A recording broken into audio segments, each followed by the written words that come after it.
1절에서 20절까지인데 11절까지 읽겠습니다. 6월절 전에 예수께서 자기가 세상을 떠나 아버지께로 돌아가실 때가 이런 줄 아시고 세상에 있는 자기 사람들을 사랑하시되 끝까지 사랑하시니라. 마귀가 벌써 시몬의 아들 가룟 유다의 마음에 예수를 팔려는 생각을 넣었더라. 저녁 먹는 중 예수는 아버지께서 모든 것을 자기 손에 맡기신 것과 또 자기가 하나님께로부터 오셨다가 아버지 하나님께로 돌아가실 것을 아시고 저녁 잡수시던 자리에서 일어나 겉옷을 벗고 수건을 가져다가 허리에 두르시고 이에 대하여 물을 떠서 제자들의 발을 씻으시고 그 두르신 수건으로 닦기를 시작하여 시몬 베드로에게 이르시니 베드로가 이르되 주여 주께서 내 발을 씻으시나이까. 예수께서 대답하여 이르시되 내가 하는 것을 네가 지금은 알지 못하나 이후에는 알리라. 베드로가 이르되 내 발을 절대로 씻지 못하시리이다. 예수께서 대답하시되 내가 너를 씻어주지 아니하면 네가 나와 상관이 없느니라. 시몬 베드로가 이르되 주여 내 발뿐 아니라 손과 머리도 씻어 주시옵소서. 예수께서 이르시되 이미 목욕한 자는 발밖에 씻을 필요가 없느니라. 온몸이 깨끗하였느니라. 너희가 깨끗하나 다는 아니니라 하시니 이는 자기가 팔자가 누구인지를 아심이라. 그러므로 다는 깨끗하지 아니하다 하시니라. 아멘. 오늘은 제자들의 발을 씻기시는 예수님의 어떤 행위가 요한복음 13장에 나옵니다. 이것도 다른 복음서에는 없는 내용이고 이 자리에 들어가야 될 다른 복음서의 내용은 이제 만찬 자리에서 마지막 만찬 자리에서 떡과 잔을 나누면서 내 살이다 내 피다 했던 마지막 만찬이 요한복음에서는 이제 발을 씻기시는 일로 이 이야기가 그 자리에 들어가 있습니다. 아버지께로 돌아가실 때가 된 줄 아시고 자기 사람들을 사랑하시되 끝까지 사랑하셨다. 이렇게 말합니다. 자기 사람들을 사랑하시되 끝까지 사랑하셨다. 이 끝까지 사랑하신 속에 끝까지 사랑하셨다고 했는데 2절에 보면은 마귀가 벌써 시몬의 아들 가룟 유다의 마음에 예수를 팔려는 생각을 넣었더라. 이렇게 말하고 있습니다. 그러면 이제 예수님께서 끝까지 사랑하신 그 대상에 가룟 유다가 들어가겠습니까? 안 들어가겠습니까? 예? 잘 모르겠어요. 예. 잘 모르지요. 모르는데 들어갈 것인가 안 들어갈 것인가. 예? 만약에 이제 가룟 유다가 안 들어간다면은 예수님도 저 인간은 용서 못해 이런 사람이 있다는 말이잖아요. 근데 여기 요한복음 13장의 맥락에 보면은 이 전후 맥락으로 보면 14장 1절에 자기 사람들을 사랑하시되 하고 이 조건을 달았습니다. 자기 사람들. 그리고 이제 몸을 씻겨 내 몸까지 씻어 주십시오 하고 베드로가 말했을 때 이미 목욕한 사람은 발밖에 씻을 필요가 없다. 그러나 다는 아니니라. 이렇게 말했습니다. 그러면 이 요한복음을 쓴 요한은 적어도 이제 저 인간은 아니다 하는 이제 그런 전제를 가지고 지금 이 쓰고 있다는 것을 봅니다. 그런데 예수님의 마음은 우리가 다 이 글로도 다는 알 수 없죠. 이 가룟 유다가 어떤 사람이었는지도 우리가 충분히 잘 모르고, 그리고 우리가 아는 그런 사람이었다 할지라도 예수님 앞에서 베드로는 용서되고 가룟유다는 용서 안 된다, 그런 기준을 우리가 가질 수가 없을 겁니다. 베드로는 예수를 저주하고 맹세하면서 나는 저 사람을 모른다 이렇게 했으니까 저주한 거는 괜찮고 판 건 안 된다고 그렇게 생각할 수는 없잖아요. 근데 이제 오늘 이야기하려는 건 그것이 아니기 때문에 다음 주에 이 가룟 유다에 대해서 한번 생각해 보기로 하고, 오늘은 어쨌든 예수님의 사랑의 범위 그리고 끝까지 사랑하신다는 것은 어떻게 하시는 것인가, 여기에 대해서 생각해 보려고 합니다. 이 발을 씻기신다 했는데 발을 씻기는 것은 그 유대 지방의 풍습이지만 사실은 종들도 잘 안 하는 일입니다. 발 씻을 물을 갖다 주고 하지만 발을 씻기는 행위는 아주 극소수의 부자가 천한 노예들을 씻겨서 할 수 있을지는 모르지만은 그 유대인들에게 발을 씻겨주는 풍습은 없습니다. 창세기 18장에 보면은 아브라함이 자기를 찾아온 그 메신저들에게 깍듯이 접대하면서 발을 씻을 물을 떠다 주면서 이제 발도 씻고 여기서 먹을 걸 드시고 좀 쉬십시오, 이렇게 제안을 합니다. 귀한 손님이 왔어도 발을 씻어주진 않았습니다. 근데 이 발을 씻어준다는 것은 아주 이례적인 행위였습니다. 그냥 단순히 섬긴다 이런 의미가 아니라는 걸 알 수 있습니다. 그래서 12장에 앞에 12장에 보면 지금 나귀를 타고 입성해서 호산나 다윗의 자손이여 주의 이름으로 오시는 이여 이렇게 환호하는 분위기에서 제자들은 한층 기대에 부풀었을 것입니다. 우리 선생님이 이제 여기서 뭔가를 하시겠구나. 그런데 정작 이곳에서 최후 이제 만찬을 하시면서 유월절 전에 식사를 하시면서 식사 자리에서 일어나서 제자들을 한 사람 한 사람 발을 씻겼다는 겁니다. 종들도 하지 않는 이 발 씻음, 이것은 예수님의 죽음이 무엇을 의미하는지를 이제 보여주는 그림이기도 합니다. 그리고 제자들은 실망하고 지금 뭐 하는 거냐 싶은 생각이 들 수밖에 없었습니다.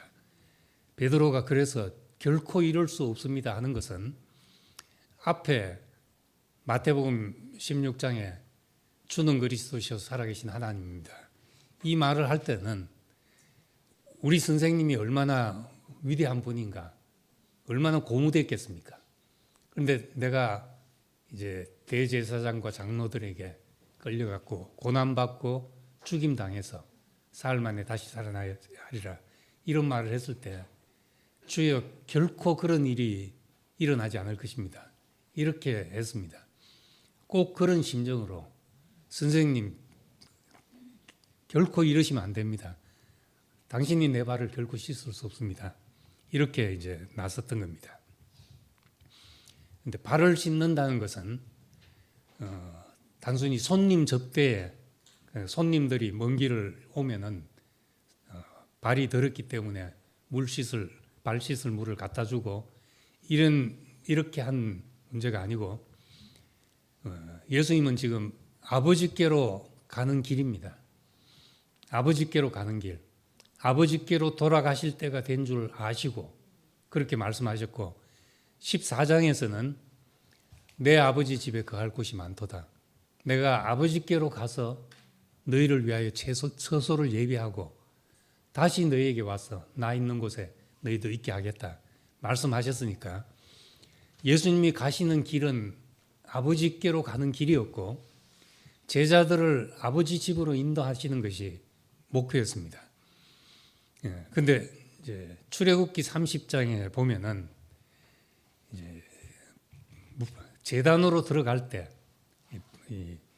성소로 들어갈 때 제단과 성소 사이에 물두멍이 놓여져 있습니다. 여기서 성막으로 들어가는 제사장들은 손과 발을 씻고 들어가도록 되어 있습니다. 제사를 드리고 손발을 씻고 들어가면 되어 있으면서 출애굽기 30장 20절에는 손발을 씻어야 내가 죽지 않을 것이다. 그 손발을 씻지 않고 들어가면은 넌 죽을 것이다 하는 말입니다. 더러운 채로 하나님 앞에 가면은 하나님을 더럽히는 것이니까, 성소를 더럽히게 되는 것이니까 그건 죽음에 해당되는 일이라는 말이 나옵니다. 그러니까 단지 식사하는데 발을 깨끗게 하기 위해서가 아니라 성전으로 들어가기 위한 발씻음, 아버지께로 가기 위한 발씻음이라는 것을 알 수가 있습니다. 이 요한복음은 예수 자신을 성전이라고 처음 시작부터 말씀했습니다. 요한복음 2장에 성전을 헐라 사흘 만에 내가 다시 일으키리라. 이는 성전된 자기 육체를 가리켜서 한 말이다. 그렇게 말했습니다. 그러니까 예수 자신이 성전이니까 아버지께로 가는 길은 우리는 예수 안에 들어와서 한 몸이 되어서 가게 됩니다. 성소로 들어가는, 구약에서 성소로 들어가는 것은 지금 예수 안에, 너희가 내 안에 내가 너희 안에 있다 한 것처럼 예수 안으로 들어가는 일이죠. 예수 안에서 우리가 한 형제가 되고 한 몸이 되는데 이 씻음이 없이는 우리 그 안에 거할 수가 없고 그 안에 들어올 수 없기 때문에 한 말입니다. 한 떡을 먹기 위해서 씻음이 필요합니다. 그래서 이 최후의 만찬 이야기를 드렸지만 다른 복음서는 이 얘기가 들어가야 될 자리에 최후의 만찬 이야기를 담고 있습니다. 내 살이다, 내 피다 하면서 떡과 잔을 받아서 먹었습니다. 그 일은 예수의 몸을 함께 나누는 일이었죠. 그리고 지금 이 손발을 씻는 것은 예수의 몸 안으로 들어가서 함께 참여하는 일이었습니다. 같은 의미였습니다. 그러면서 이제 예수님은 내가 주와 선생이 되어 너희 발을 씻었으니 너희도 서로 발을 씻어주어라 이렇게 말합니다. 발을 씻는다는 것은 지금 용서를 의미합니다. 서로 용납하고 받아들이는 것이죠. 단순히 행위로 다른 사람을 섬기라. 물론 그것도 중요한 일이지만은 단순히 그런 문제가 아니라 가장 귀한 섬김은 그 사람의 모든 것이 나에게 용납되는 일입니다. 그래서 우리 가룟 유다가 용서를 받았냐 안 받았냐 하는 것은 용서하자면 이해가 돼야 되죠. 왜 저런지 도무지 모르겠다 하면은 마음에서 용납될 수 없는데 최소한 그 사람 입장에선 그랬겠구나. 그럴 수밖에 없었겠구나. 사정이 있었겠지. 이렇게만 생각해도 이제 용납이 되잖아요. 다른 사람이. 그러니까 용납하고 받아들이는 것이 우리가 한 몸에 참여하는 가장 중요한 길입니다. 떡이야 뗄 수 있고 같이 노래도 부를 수 있고 한데 중요한 것은 우리 마음의 서로가 용납이 되냐 하는 문제죠. 사람은 본래 하나님 보시기에 심히 좋았습니다. 그런데 타락했다가 다시 돌아왔으니까 이제 밖에 나갔다 온 것과 마찬가지입니다. 씻김이 필요하고 용서가 필요하죠. 아버지가 탕자를 받아들일 때 먼저는 씻고 옷을 입혔습니다. 아버지의 씻김, 아버지의 씻김이 어떤 것인가? 우리 같으면 이제 한 번만 봐준다. 앞으로 또 그러면 국물도 없다. 이런 용서가 아니라 아버지의 용서는 원인 무효가 되는 거죠. 끝까지 사랑하신다 하는 것은 원인 무효가 되지 않고는 끝까지 사랑할 수가 없습니다. 그 일이 앙금이 남아가지고 있어서는 우리 끝까지 갈 수 있죠. 한 번 그냥 지나갈 수 있다 이건 되지만은, 그래서 완전한 씻김, 그것은 우리에게 그 일이 원인 무효가 되는 것입니다. 사람이 관계를 가지자면 반드시 이제 용납함이 필요합니다. 완벽해서 내가 상대를, 그 사람이 내가 볼 때, 흠잡을 때 없기 때문에 받아들이면 아무도 받을 사람이 없습니다. 또 그렇게 하면 반대로 내가 상대에게 완벽한 사람도 아니잖아요. 젊은 사람들 이제 결혼할 때 이상형이 뭐냐 하고 하면 오만 기대를 다 하고 이상형을 가질 수가 있습니다. 근데 문제는 그런 이상형이 잘 없을 뿐만 아니라 있다고 해도 그 사람이 나를 이상형으로 생각하기란 매우 희박한 확률이죠. 그러니까 우린 사람을 만나자면 용납이 필요하고 서로 발씻김이 필요한 겁니다. 관계를 가지고 사는 것은 내가 꼭 잘나서가 아니고 용납되어서 사는 거죠. 우리 안에 정말 교통 딱지 끊긴 것까지 다 들추듯이 그렇게 들춰가지고 우리에게 먼지 안 날 사람이 어디 있겠습니까?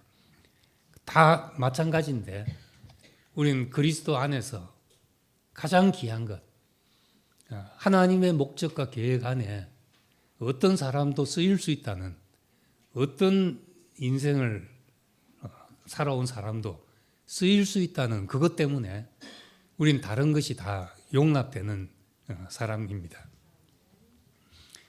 근데 베드로가 이제 이것에 대해서 발을 씻기는 거, 개념에 없던 일이니까 선생님이 자기 발을 씻어준다는 것이 절대 안 됩니다. 그것만 절대 안 됩니다. 이렇게 말했습니다. 그러니까 예수님이 하신 말이, 내가 너를 씻어주지 않으면 네가 나와 상관이 없다, 이렇게 말했습니다. 그만 일에 네가 나와 상관이 없다고 했는데 상관이 없다는 말이 무슨 뜻인가? 그럼 너하고 나하고 아무 관계 없다, 이런 말인데 우리 번역이 그래서 한번 찾아보니까 이 상관이 없다는 말이 우리말 이것과는 뜻이 다르게 분깃이란 뜻이 있습니다. 히브리 헬라 말로는 메로스라고 되어 있는데 유산을 나누어 가질 때 분깃이 나의 목, 그렇게 하죠. 부모 재산을 이제 나눠서 이제 형제들이 가질 때 한 몫을, 내 몫을, 그 몫이라고 할 때 그것을 메로스, 그 단어를 상관이라고 번역을 했습니다. 누가복음 15장에 보면 이제 탕자가 아버지를 떠나면서 아버지 재산 중 내게 돌아올 분깃을 나눠 주시옵소서. 그 분깃이 여기서 상관이라는 단어와 같은 단어를 쓰고 있습니다. 그러니까 우리 번역된 걸로 참 알기가 힘들죠. 그리고 요한복음 19장에 군병들이 예수의 옷을 벗겨서 찢어서 나누어 가질 때 내 분깃으로 나누어 가졌다, 내 메로스로 나누어 가졌다, 그렇게 말합니다. 이 군병들은 껍데기를 나누어 가졌죠. 그런데 제자들은 예수의 살과 피를 나누어 가진 겁니다. 살과 피를 받을 때, 그 떡을 떼고 잔을 마실 때 그것은 예수의 분깃을 떼는 것입니다. 예수님께서 발을 씻어 주실 때는 그런 의미였습니다. 나의 유산의 몫에 참여할 수 없다, 내가 너에게 주는 그 복에 참여할 수가 없다, 그런 뜻입니다. 다른 사람을 씻김으로써 받는 몫을 나누는 것, 그리스도의 기업을 나누는 겁니다. 이것이 예수의 삶과 죽음에 참여하는 것이죠. 예수의 살과 살을 먹고 피를 마시는 것은 예수의 삶과 죽음에 우리가 한 운명으로 참여하는 것입니다. 마찬가지로 그에게 시킴 받는 것은 이 용서라는 하나님의 사역에, 화해라는 하나님의 사역에 참여하는 거죠. 하나님께서 예수 그리스도 안에서 세상을 자기와 화목하게 하셨다. 예수 안으로 부르실 때는 용서가 있어서 화해가 되는 거죠. 우리가 받을 그리스도의 분깃은 무엇인가? 그리스도의 유산은 뭔가? 그것은 우리가 예수 그리스도를 따름으로써 우리가 추구하는 핵심 가치라고 말할 수 있고, 왜 예수를 믿는가? 예수 믿어서 우리가 뭐가 어떻게 된다는 것인가? 그 문제와도 관련이 있는 겁니다. 핵심 가치라고 할 수 있는데 그것은 그리스도의 삶과 죽음에 참여하는 것, 죽음과 부활에 참여하는 그것이죠. 부활은 우리에게 있는 사망을 삼키고 승리하는 능력이잖아요. 부활의 권능, 부활의 능력은 사망을 이기는 힘입니다. 그리고 그것은 사망을 이기는 것에는 죄를 사하는 권세가 포함이 되죠. 죄 사하는 권세가 있다 했는데 예수님에게는 죄 사하는 권세가 있다. 인자에게는 죄 사하는 권세가 있다 했는데 우리는 죄 사하는 권세가 없을 때 마음의 용서가 안 되는 거죠. 어떤 일이. 그것은 다른 말로 하면 우리에게 죄 사하는 권세가 없어서 용서가 안 되는 것입니다. 만약에 내게 가해진 어떤 것도 내가 용서가 된다면 그 사람은 죄 사하는 권능이 있는 거죠. 능력이 있는 겁니다. 그리스도 안에 있는 우리가 누려야 될 가장 귀한 유산은 사망을 이기고 승리하는 부활의 권능과 죄가 용서되는 죄 사하는 권세가 이것이 이제 가장 귀한 우리의 몫이고 유산이라고 할 수가 있습니다.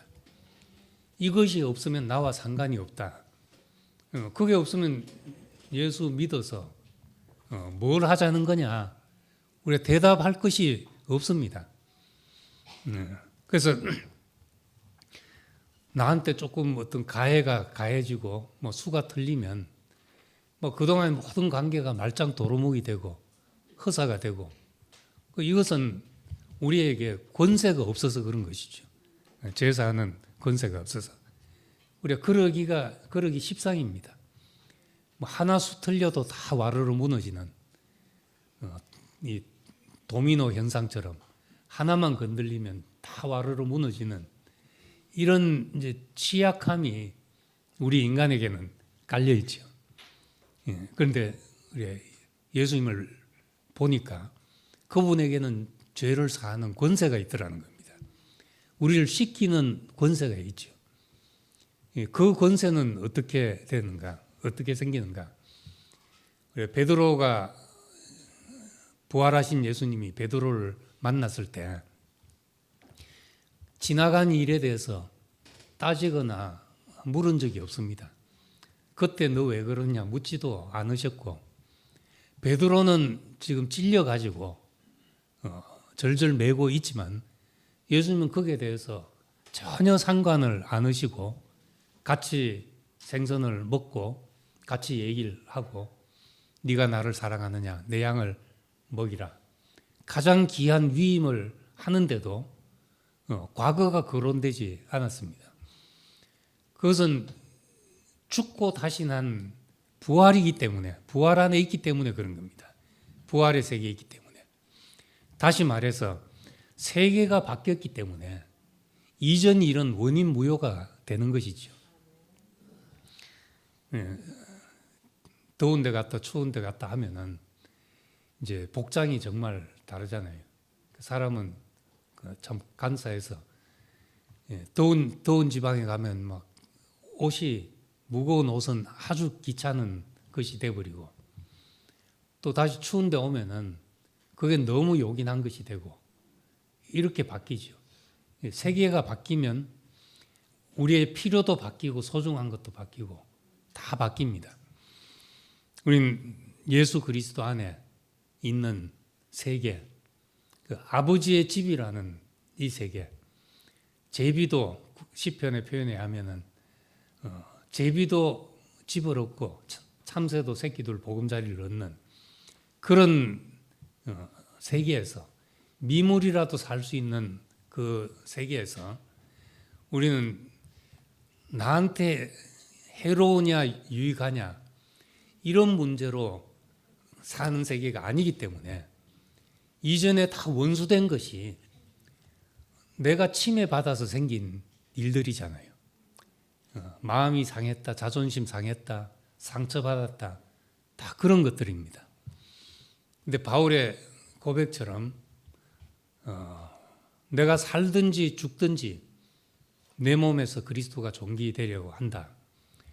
살아서 내가 그리스도가 존귀되면은 사는 것이 좋고, 내가 죽어서 그리스도가 존귀되면은 죽는 것도 유익하다. 내가 상처 입고 자존심 상하고 부끄러움 당하고 그 일을 통해서 살리는 역사가 나타난다면 우리는 그것도 감사하고, 그것을 통해서 내 인생에서 그리스도가 드러나게 된다, 존귀된다, 그 일도 감사하게 된다는 겁니다. 이렇게 세계가 바뀌면 문제의식이 바뀌는 것이고, 우리에게 문제되는 것이 달라집니다. 그렇게 될 때 우리에게는 또 용서하는 권세가 생기는 거죠. 부정을 삼키는 그 능력이 우리에게 생겨나게 됩니다. 이것이 우리가 그리스도 안에서 나누는 우리의 축복의 기업이고 유산입니다. 다른 거 다 있어도 뭐 조금만 걸리면 사망에 빠져버리고, 뭐 조금 상처돼서 모든 거 다 접어버리고, 뭐 이러기 십상이잖아요. 그런데 우리가 그런 것이 다 넘어가진다고 하면은 이것보다 복된 인격이 없지요. 우리가 건강하면 겨울에 사방에 뭐 코로나 걸리고 독감 걸리고 하는데 또 그냥 지나가는 사람도 있거든요. 올겨울엔 아직 큰 소리 칠 단계는 아니지만은 옆에 계속 감기 걸리고 하는데, 올겨울은 이상하게 한 번도 감기고 뭐 안 걸리고 무사히 지나가지더라고요. 아플 때마다 막 면역에 좋다는 걸 입에 때려 부으면서 그렇게 살았는데, 그런 것을 다 피하기 수가 없지요. 내가 그런 것에 이제 걸리지 않는 사람이 되는 것이 제일 좋은 거니까, 실족해 하는 일이 없을 수는 없으나 이제 실족해 하는 자에게는 화로다 이렇게 말했는데, 걸려 넘어지게 하는 일이 없을 수는 없습니다. 저도 뭐 상당히 생각을 하고 한다고 하지만은 내 생각이 못 미치는 일이 참 많습니다. 내 행동에. 그래서 내 의식하지 않고 전혀 의도치 않은데 내 말에 걸렸다는 사람도 생기고, 또 뭐 걸려서 안 나온다는 사람도 생기죠. 그런 일이 없을 수는 없지만 우리가 그리스도 안에서 받는 기업이 있다면은 그런 것이 문제되지 않는 사람으로 사는 축복이 그 안에 있는 겁니다. 이것이 우리가 나누는 몫이고, 예수님께서 내가 너를 씻기지 않으면 네가 나와 상관이 없다, 내 몫이 없다, 나의 몫이 너에게 없는 것이다, 이렇게 말하는 겁니다. 그러면서 서로 씻기라. 이 씻기는 권세, 행위로서 뭘 다른 사람을 돕는다 이런 것은 그냥 할 수 있지만은 다른 사람을 씻기는 것, 용납하고 받아들여지고 용서되는 것은 권세가 있어야 할 수 있는 일입니다. 그 권능이 바로 십자가의 권능이고 죽음의 권능이죠. 죽고 다시 난 사람 안에서 이전에 그것이 아무 문제가 되지 않는 사람으로 있을 때 우리는 그때 말을 하지 않더라도 보면 다른 거예요. 편안함을 느끼게 되는 거예요. 옛날에 한번 정말 걸린 사람이 있는데 걸려가지고 중매를 했는데 결혼하자마자 뭐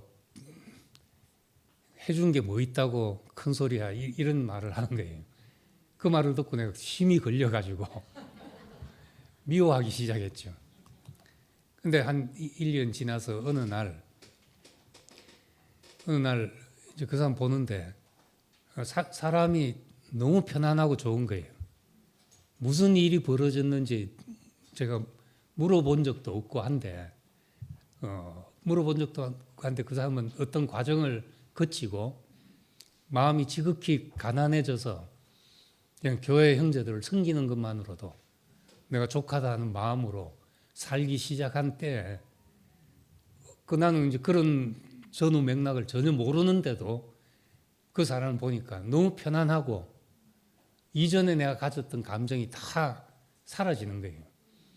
사람은 서로 신기하게 내 안에 그 문제가 없어져도 되는 것이지만은 그 사람 안에 그 사람이 다른 사람으로 옮겨져도 내가 그것을 느끼게 되고 이게 서로 부딪히면 똑같아야 부딪히지 한 사람만이라도 그 문제와 내가 상관없는 사람으로 살게 되면은 다른 사람에게도 그 문제가 저절로 없어지는구나 하는 것을 느꼈습니다.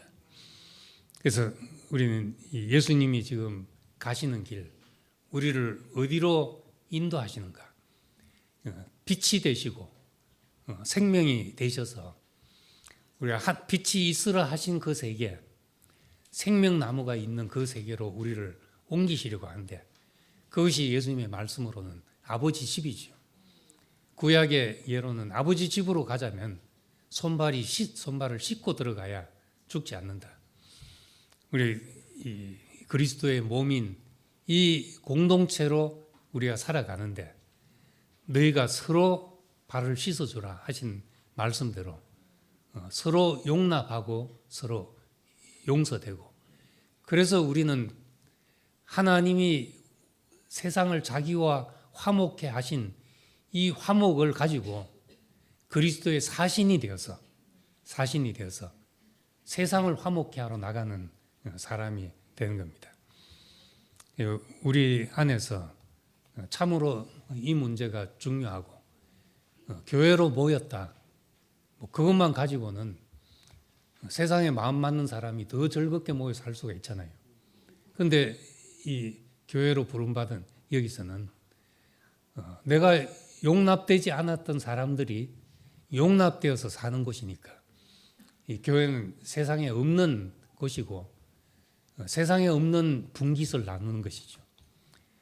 내 분깃을 나의 분깃을 너희가 가질 수 없다.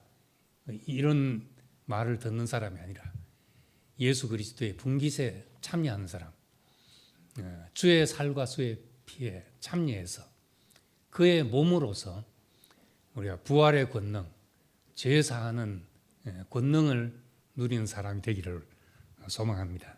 기도하겠습니다.